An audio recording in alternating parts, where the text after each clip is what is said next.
ये आपको बोल रहा था कि जो मेरा ये दिन का सेकंड ट्रेड था, पहला ये यहाँ पर बना, हायर हाई, दूसरा बना, ये तीसरा बना और ये चौथा बना। अब यहाँ पर मैंने ट्रेड एग्ज़ीक्यूट नहीं किया था, लेकिन इसके बाद जब अगला आपको स्विंग दिखा चार्ट पर और वो इसके 50% से ही इसने रिटर्न ले लिया, तो फिर यहाँ पर मेरा कन्विक्शन हाई था और स्टॉप लॉस अगेन बहुत छोटा था। मैं हमेशा बोलता हूँ कि स्टॉक मार्केट में आप जब ट्रेड में एंटर करते हो तो सारी चीज़ें तो इंपॉर्टेंट है, लेकिन उसके साथ आप कितने स्टॉप लॉस के साथ जा रहे हो ये सबसे ज़्यादा इंपॉर्टेंट होता है। तो यहाँ पर अगेन मेरा स्टॉप लॉस बहुत छोटा था और यहाँ पर फिर मैंने एक ट्रेड को प्लान किया। बहुत ज़्यादा पॉइंट के लिए मैं यहाँ पर वेट नहीं करने वाला था। मुझे ये था कि जो भी आज की ये दिन की रेंज बनी है, उसमें तकरीबन अगर ये मार्केट इसके नीचे यहाँ तक आ जाएगी, तो मैं इस फ्लो में जो भी मुझको टारगेट मिलेगा, मैं अपने टारगेट को लेके निकल जाऊँगा। क्योंकि मार्केट सुबह से बुलिश थी, तो 2 रीज़न हो सकते थे कि मार्केट यहाँ पर टाइम बिताकर ऊपर भी जा सकती थी, तो मैं छोटा सा स्टॉप लॉस देने के लिए तैयार था। लेकिन मार्केट अगर इस ट्रेंड लाइन को और इस जो ये प्राइस एक्शन बन रहा है, अगर इसके हिसाब से मैं देखूँ, तो मार्केट को एटलीस्ट इस लेवल के लिए आना था और इस लेवल पर अगर मार्केट टाइम बिताकर अगर 1-2 बड़ी कैंडल मेरे फेवर में बना देगी, तो मेरा वो एक्स्ट्रा प्रॉफिट हो जाएगा। लेकिन यहाँ पर आने के बाद फिर मैं लॉस नहीं लेता, मैं अपने ट्रेड को एट कॉस्ट पर रख देता और फिर अल्टीमेट देखते हैं आगे फिर क्या हुआ।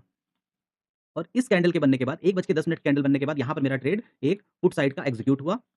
इस कैंडल के बाद मेरी एंट्री थी और ये जो पिछला स्विंग का हाई था, ये मेरा स्टॉप लॉस था। ये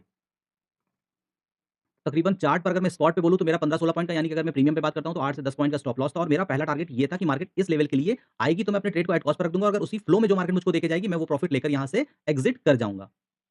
लिया था इस जगह पे आपको आपको इस जगह पे आपको मैंने सेकंड ट्रेड बताया था और यहाँ पर लाइव स्ट्रीम बंद करने के बाद ही मुझे यहाँ कंडीशन दिखी और मैंने यहाँ पर एक पुट का ट्रेड फिर अपना प्लान किया।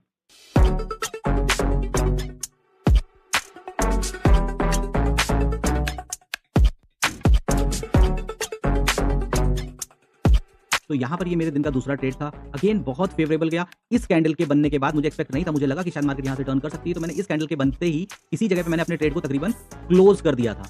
ठीक है? और क्योंकि मुझे वन वे में काफ़ी बढ़िया ट्रेड मिल गया था। अगर आप 8 पॉइंट और 10 पॉइंट के स्टॉप लॉस के साथ जा रहे हो और वहाँ पर अगर आपको 25 से 30 पॉइंट निकलते हैं, तो आपको बहुत ज़्यादा ग्रीड में नहीं उस दिन जीना चाहिए।